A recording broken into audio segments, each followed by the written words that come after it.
The Nerlin Nerds podcast is brought to you by The Goddamn Sauce. Go to thegdsauce.com for details to order all the sauces to replace your ordinary condiments.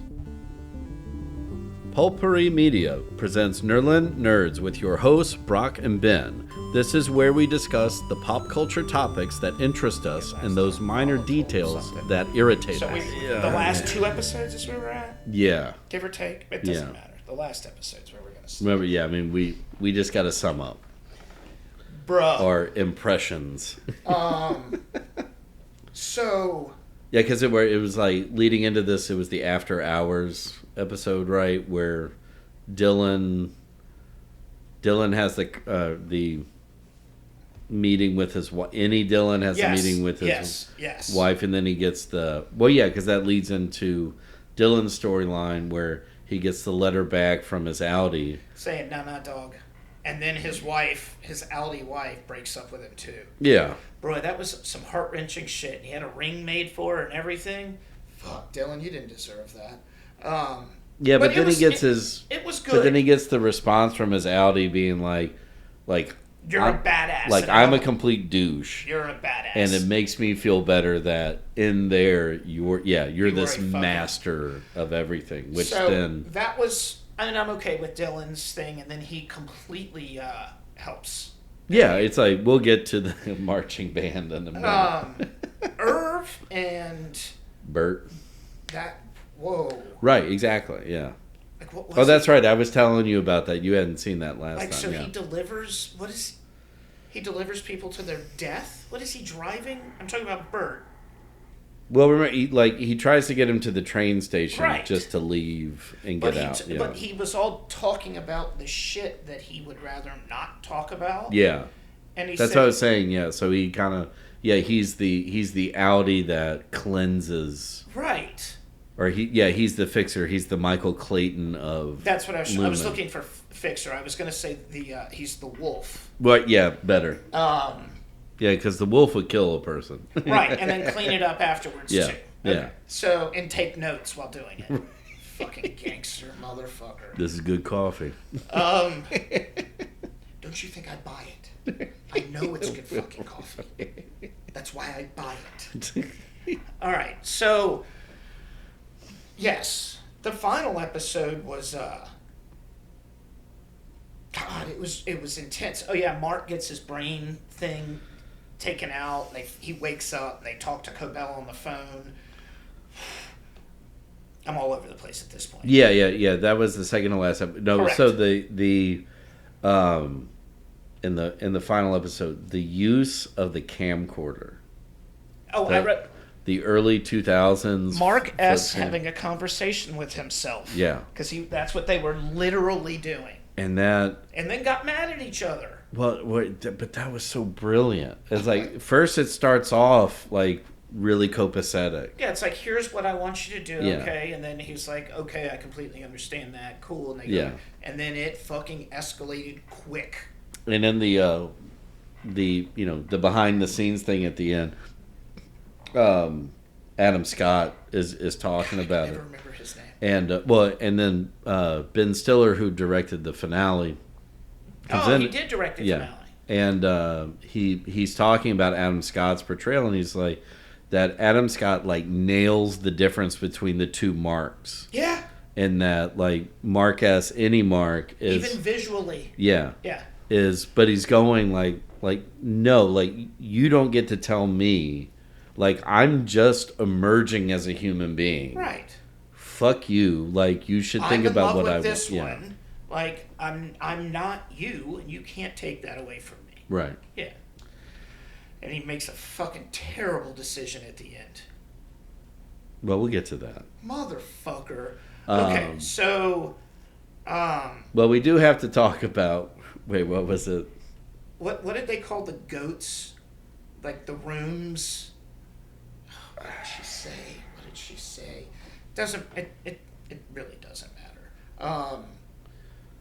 No, but what was the department choreography of Merriment? Choreography in Merriment. Merriment. I've got that written down too. Before that, Mr. Drummond. That's his name. Which one? The dude with the beard and the crazy, the Oh psychopath. yeah, yeah. Is it Drummond? Yeah, whatever. Yeah, the Swedish dude. Is that who he is? Yeah, Right, with the beard. Yeah. He's really big. Yeah. I hate that man. Like before you did. I love that actor, but Yeah. but that character is disgusting. Right, but you didn't. Like it was a slow burn. Like at first you were like, okay, this guy's just an asshole. Yeah. And then he ramped up his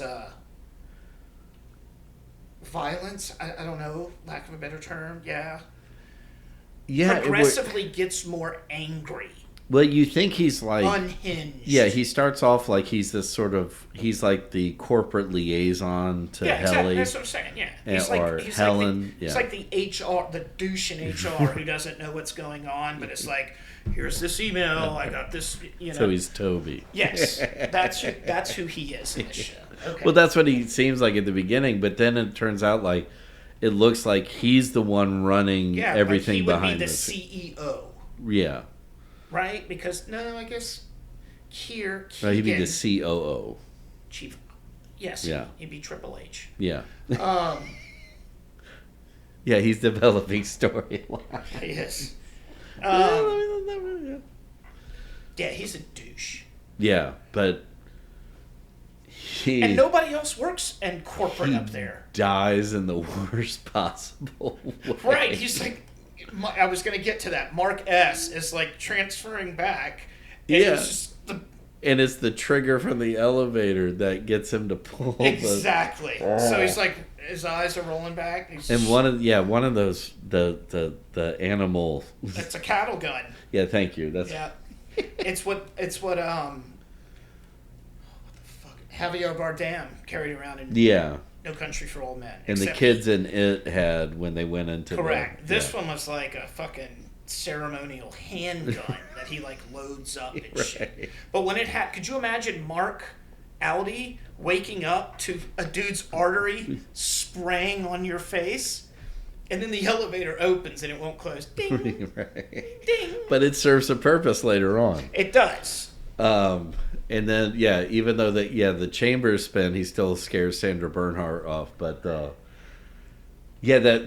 scenes with Gemma, they fucking just keep nailing that.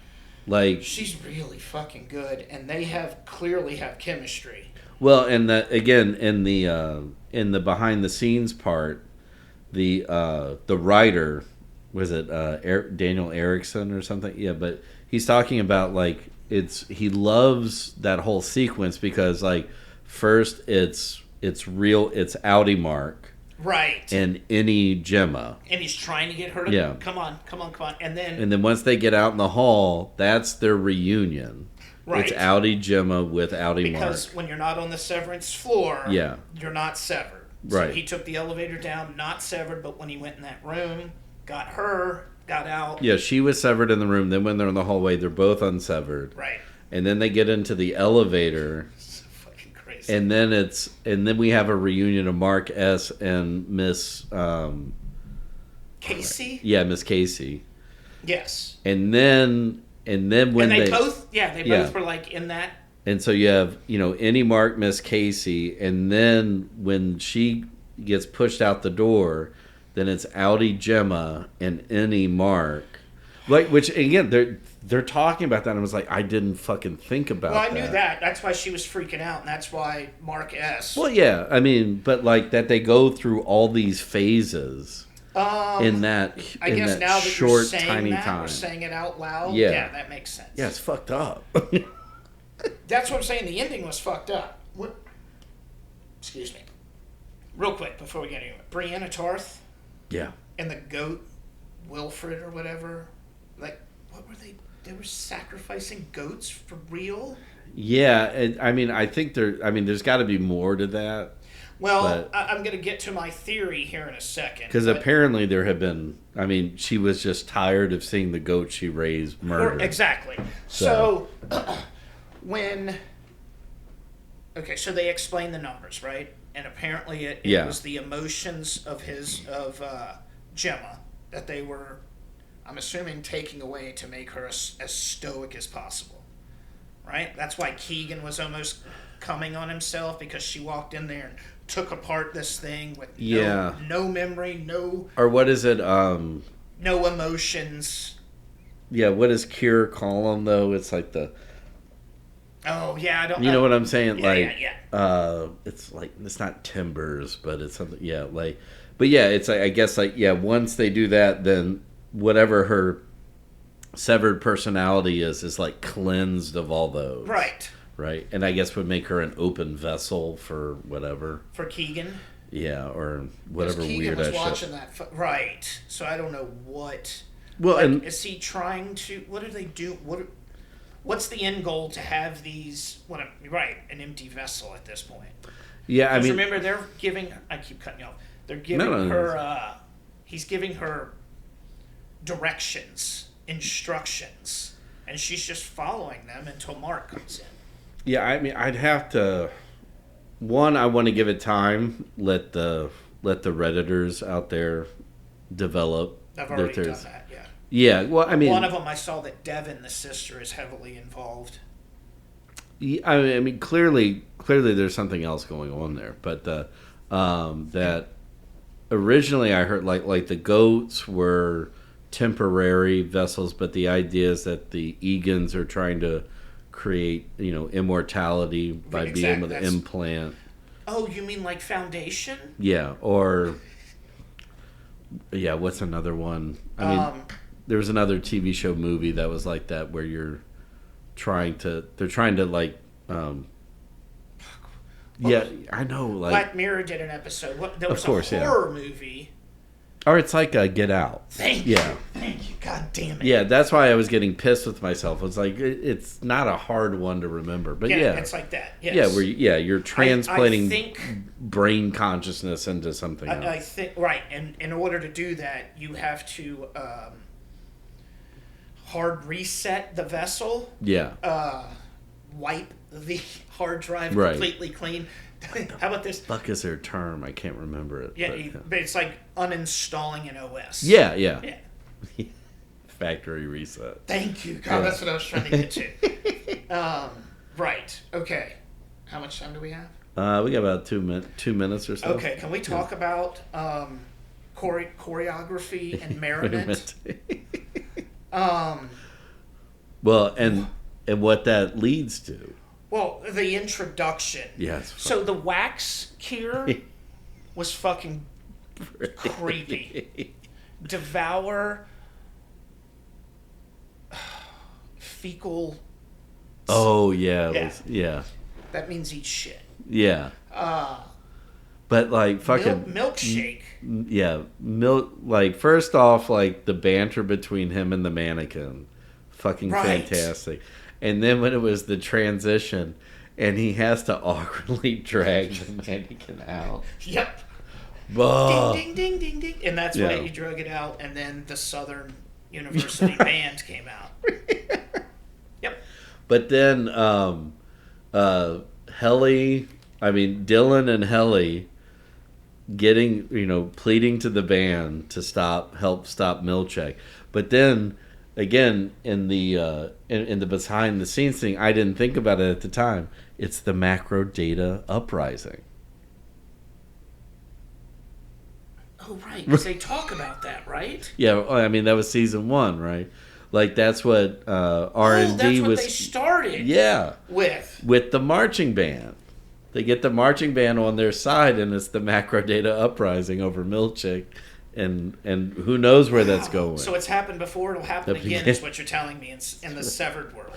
Yeah, I mean, apparently. The fact that they took Mark to a birthing cabin to do the conversation and figure all this out, it was like waking him up and birthing him. Like, that was brilliant. Yeah. Like, it's just all of these.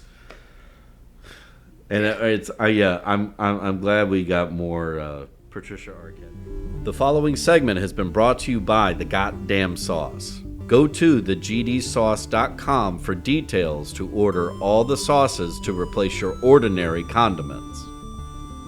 The Nerla Nerds podcast is a production of Pulpery Media, produced and edited by Ben Grimion, marketing by Brock Ryder, graphic design by Beck Ryder and Ben Grimion, music by the Heisenberg Compensators.